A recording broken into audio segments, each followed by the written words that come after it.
you telling me you built a time machine out of a DeLorean? If you're gonna build a time machine into a car, why not do it with some style?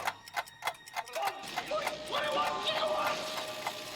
When this baby hits 88 miles per hour, you're gonna see some serious...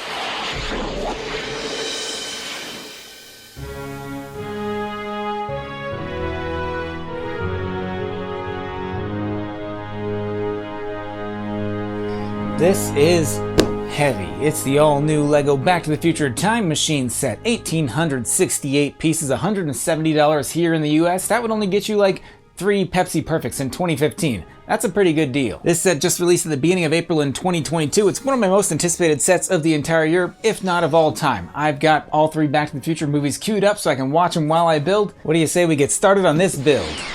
Saved you a few hours. Enjoy. Oh, wow. Thank you. That looks great. Was the build at least any fun? I have no idea. This exact same thing happened to me. Time travel's weird, huh? Yeah. Time circuits on, flux capacitor fluxing. This set has it all, including those 2 things. It's almost as if we could see into the future. This set kind of felt like an inevitability, right? Maybe LEGO leaks are just out of control. Maybe LEGO would have just been dumb to not create one of the most iconic movie vehicles in LEGO form. For die-hard Back to the Future fans, I think picking up this set is a no-brainer. But I think there's a lot here worth appreciating, even if you're not a big Back to the Future or LEGO fan. Josh, it's your kids. We've got to go back. Back to the future? No, back to the grocery store. You left your kids in the produce aisle again. I thought the car ride home was unusually quiet. If you're thinking fourth dimensionally, as you should be, it shouldn't be a matter of if you're going to get this set, it should be a matter of when you're going to get this set. And when you do, you're going to have a difficult decision to make at the end of this build. Which version of this DeLorean are you going to build? At the time of recording this set is completely sold out online, which is a bit of a bummer because I can't buy 2 more of this set and have all 3 of them on display at the same time. Oh well, if only I had a time machine.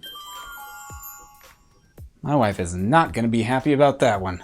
Personally, I'm partial to this Back to the Future 1 version of the car. It's the most classic, in my opinion. It's got normal wheels, the plutonium chamber, that conducting lightning rod up on top, which looks striking, in my opinion. But I think all 3 of these versions have a lot worth appreciating, and any one of them would look great on display.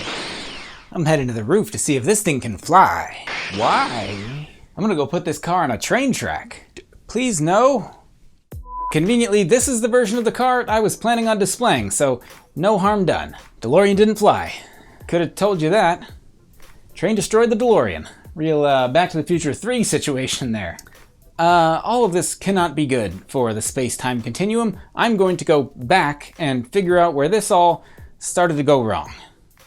Oh, let's talk about some of the details of this set shared between all 3 versions of this car. This model looks fantastic regardless of which version you decide to build. As a DeLorean car, LEGO nailed the overall look of the outside of this car. It's got the shapes and the angles just right. The time machine accents added on top, I think those were also really well done. The metallic silver was used for a lot of those, where the rest of the car is the light bluish gray. The whole rear of this car, very futuristic. You've got the wire running down the side of it. In my version right now, you got the plutonium chamber on there, those giant exhaust vents coming out of the back. The interior is where some of the most recognizable time machine bits are on the DeLorean. Unfortunately, they're kind of depicted here in stickers, but it's still okay. You got the time circuit switch in the middle with the flux capacitor glowing from behind you. On the front, you have the time circuit readouts. This readout tells you where you're going. This one tells you where you are. This one tells you where you were. You input your destination on this keypad in the bottom left there. So many little iconic elements are included. You got Doc's plutonium case. You've got the hoverboard, which is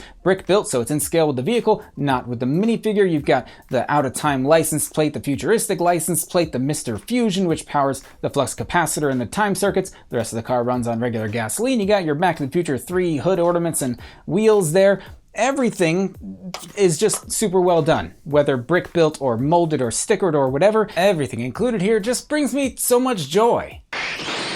I'm you from 2 hours in the future. Whatever you do, don't eat the fillet of fish. But it's Fillet of Fish Friday. Don't eat the fish. Can I use your bathroom? My bathroom? Never mind. I hate manure. Hey, I'm gonna go on break. Would you take over for me?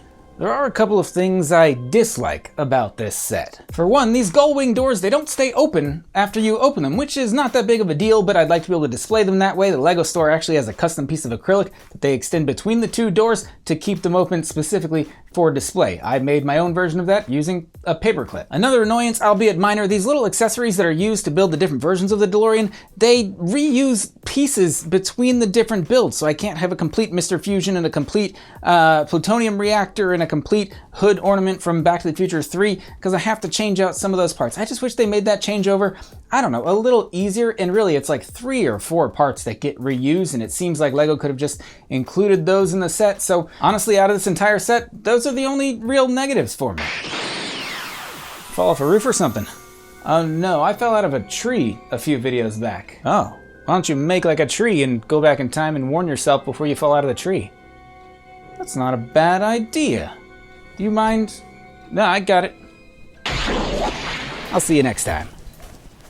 Hey! What? I have to tell you about the future! Okay? When you climb out of this tree, be careful. The floor is covered in bananas. Cool. Thank you. You're welcome.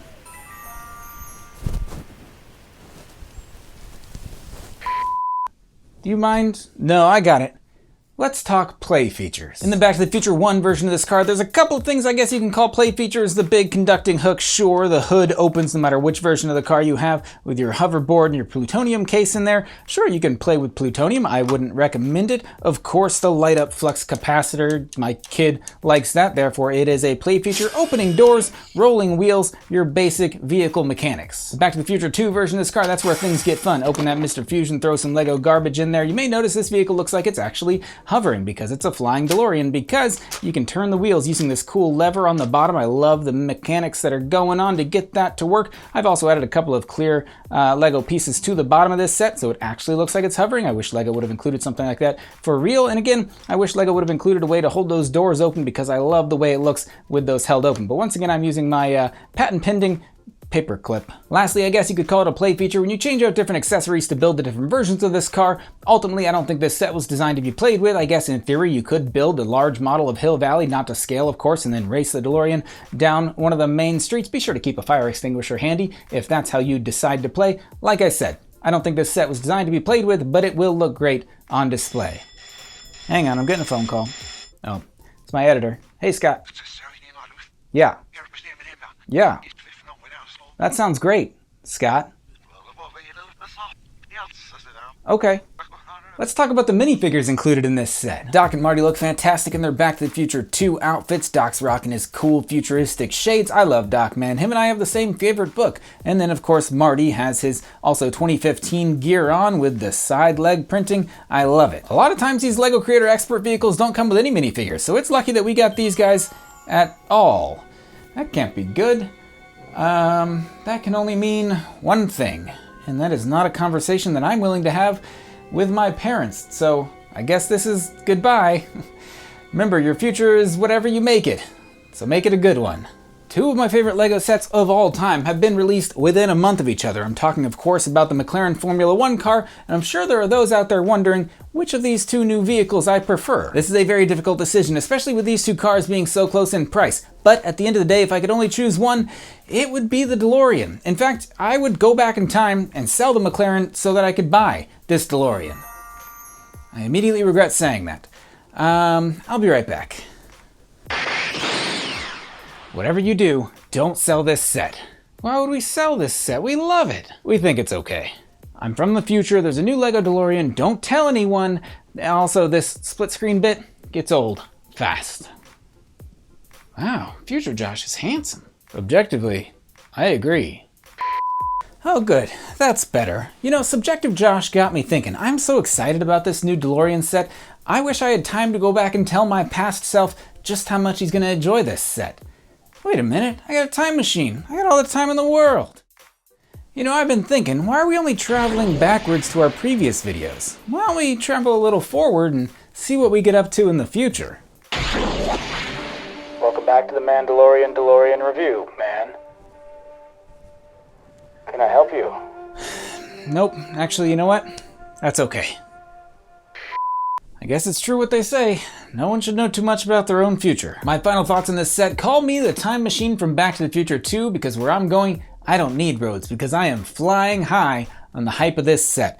Oh, I forgot I turned it into the Back to the Future 3 version. I am riding the hype train of this set. This is an instant classic, one of the best sets of all time, and I think it'll be hard to find on shelves for a very long time. And once this set retires, it's going to become one of the most collectible sets ever on the aftermarket. Trust me, I have a time machine. So absolutely go pick this set up if you can find it, or if you're a fan of Back to the Future or large Lego vehicles or 80s movies or famous movie cars. This one has a lot of appeal for a lot of people, and for that reason, it's a must-buy. So enjoy your new time machines, the pitfalls and the possibilities, the perils and the promise, perhaps even an answer to that universal question, why? As in, why did I think it would be a good idea to throw myself a paradox party and invite myself a dozen times from a dozen different times?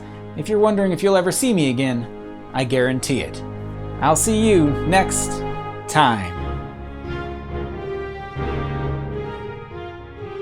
So you fell out of a tree. No, I fell off the roof. You ate the fish? Yeah. I would have done the same. So this is the way. Yeah, go ahead. We wear hats in the future. We shouldn't. More Harry Potter sets out in the future. Yeah. Anything good? Not really. Come on, it's a party. Try to lighten up. Objectively, I can't do that.